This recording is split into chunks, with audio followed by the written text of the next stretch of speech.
हे तर मी डायरेक्टच गेलो कॅमेरा स्टार्ट करून. मी विदाऊट पुरावा साहेब बोलणारा माणूस नाही. तुम्ही माझ्यावर टीका करू शकता, मला नको नको ते बोलू शकता, पण तुम्ही ह्याच्यातून म्हणजे हे जे ज्यांनी कोणी केलंय, आणि माझा आरोप तर थेट सन्मान्य रवींद्र चव्हाण साहेबांवर आहे. ते आणि त्यांची लोक ह्याच्यातून वाचू शकणार नाहीत, कारण का न्याय व्यवस्था आहे. आमचा न्याय व्यवस्थेवर विश्वास आहे. पुरावा द्या, त्यावर बोलूया. मी जर काय करत असेल, अच्छा तुमच्याकडे सगळी सत्ता आहे, तुम्ही फोन टॅप करू शकता, तुम्ही माझं लोकेशन ट्रेस करू शकता. एसपी 2-2 दिवस मालवणमध्ये येऊन बसतायत, चांगली गोष्ट आहे. अख्ख्या जिल्ह्यामध्ये आता फक्त मालवणच फक्त इलेक्शन लागलेली आहे, बाकी सगळे इलेक्शन संपलेले आहेत. काल केनवडेकर यांनी मुलाखत घेतली आणि त्यांनी म्हटलं की तुमच्यावर त्यांनी आरोप केला की माझ्या घरामध्ये अनधिकृतपणे घुसणं हा सुद्धा गुन्हा होता, अशा पद्धतीचं त्यांनी वक्तव्य केलेलं आहे. बघा, लक्षात घ्या, मी परवानगी मागून आत गेलो. ज्यांनी दरवाजा उघडला त्यांनी मला थांबवायला पाहिजे होतं. ते उलट म्हटले या, बसायलाही सांगितलं. मी बसलो नाही, तो भाग वेगळा. मग अनधिकृत कसं? एक नाही 2-3 वेळा मला बोलले आपण बसा, आपण बसा. पण ज्या कारणासाठी मी गेलो होतो तिकडे बसणं काही बरोबर नाही, म्हणून मी बसलो देखील नाही. आणि बघा, लक्षात घ्या, एक क्राईम सीन होत असताना उद्या गव्हर्नमेंट फॉरेस्टमध्ये कुठला क्राईम घडला आणि मी पाठलाग आरोपीचा केला, म्हणजे काही गव्हर्नमेंट माझ्यावर केस करणार आहे? मी क्राईम शोधून दिला आहे पोलिसांना. आता उलटे आरोप जे काय करताय ना तुम्ही, तुम्हाला लाज वाटली पाहिजे की आपण काय आरोप करतोय. उलट तुम्ही क्राईम केलात त्याची माफी मागायची सोडून तुम्ही म्हणताय काय की आतमध्ये कसा शिरला. अहो, जिथे क्राईम होणार तिथे परवानगी घ्यायची गरज नसते. मी उद्या कुठेही रस्त्यात पकडून किंवा कोणाच्या घराच्या बाहेर पकडून जर आरोपी दिला, तर पोलीस मला हे नाही विचारणार की तुम्ही का पकडून दिला, त्यांच्या घरात कसा पकडला. क्राईम जो झालाय तो मी पोलिसांना दिला, दाखवला. आता ह्यांना जो विषय डायव्हर्ट करायचा आहे ना, हा विषय डायव्हर्ट करण्याचा भाग आहे. पण मी असा विषय डायव्हर्ट होऊ देणार नाही. पैसे आले कुठून, कोणाचे आहेत, तेवढेच होते की अजून होते? आणि जर तुम्ही म्हणताय तुमच्या धंद्यातून आले, तर त्याचा जीएसटी नंबर असतो, इन्कम टॅक्सची एंट्री असते, संबंधित माणसाचं नाव असतं. तुम्ही नाव तर सांगा, बाकीचं सगळं सोडून द्या. तुम्ही नाव सांगा की ते जे आहे, ते जे व्यवहार तुम्ही म्हणताय, जो व्यवहार झाला तो कोणी केला तुमच्या बरोबर, नाव तर सांगा. हे सगळी स्टोरी बनवण्यापेक्षा तुम्ही डायरेक्ट नाव सांगून टाका, हेच माझं म्हणणं आहे. त्यांनी प्रेसमध्ये असंही म्हटलं की माझं कुटुंब दबावामध्ये. कोणाच्या? त्यांना विचारा ना, कोणाच्या दबावात आहे ते. साहेब, एफआयआर दाखल झाली नाही, याच्यामध्ये सत्तेचा दुरुपयोग होतो असं आपल्याला वाटतंय का? मी प्रोसिजर फॉलो करणारा माणूस आहे. मी काल पण आपल्यासमोर जेव्हा आलो तेव्हा मी हेच बोललो की गव्हर्नमेंट प्रोसिजरला जो वेळ लागतो त्यांना ती वेळ दिली पाहिजे, पण अति करू नये.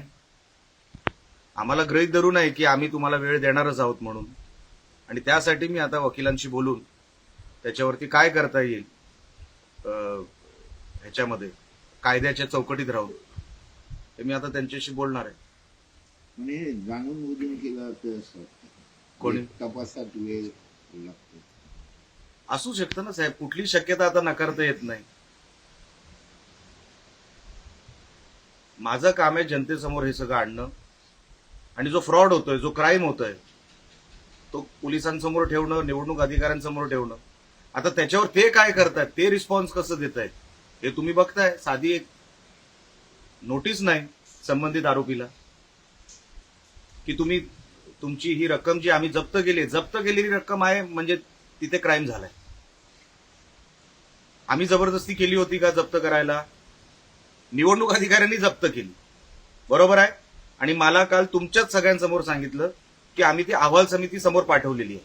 बरोबर की चूक? मी त्याच्यातला एकही शब्द गाळत नाही. त्यांनी मला सांगितलेले शब्द तुमच्या समोर त्यांनीच मला सांगितलं की ती रक्कम आम्ही जमा केली.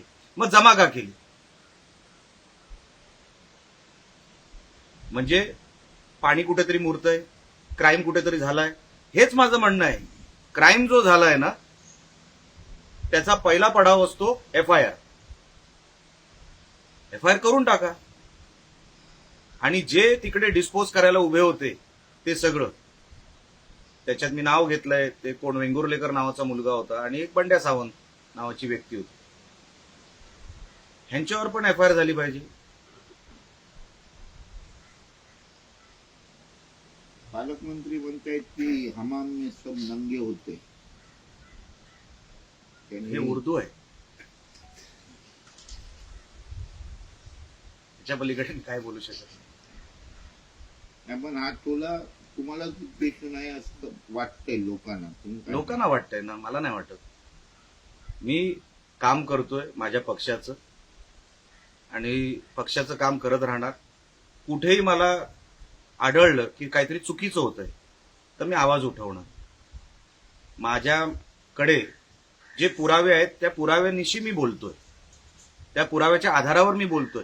साहेब, एक कुठलंही माझं पहिल्या वोटर लिस्ट पासून ते भाजपच्या ज्या उमेदवार आहेत त्यांच्यावर आणि आता हे एक तरी मी विदाऊट पुरावा बोललो असा मला दाखला तुम्ही दाखवा.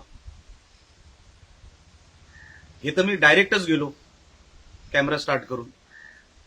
मी विदाऊट पुरावा साहेब बोलणारा माणूस नाही. तुम्ही माझ्यावर टीका करू शकता, मला नको ते बोलू शकता, पण तुम्ही ह्याच्यातून म्हणजे हे जे ज्यांनी कोणी केलंय, आणि माझा आरोप तर थेट सन्मान्य रवींद्र चव्हाण साहेबांवर आहे, ते आणि त्यांची लोक ह्याच्यातून वाचू शकणार नाहीत.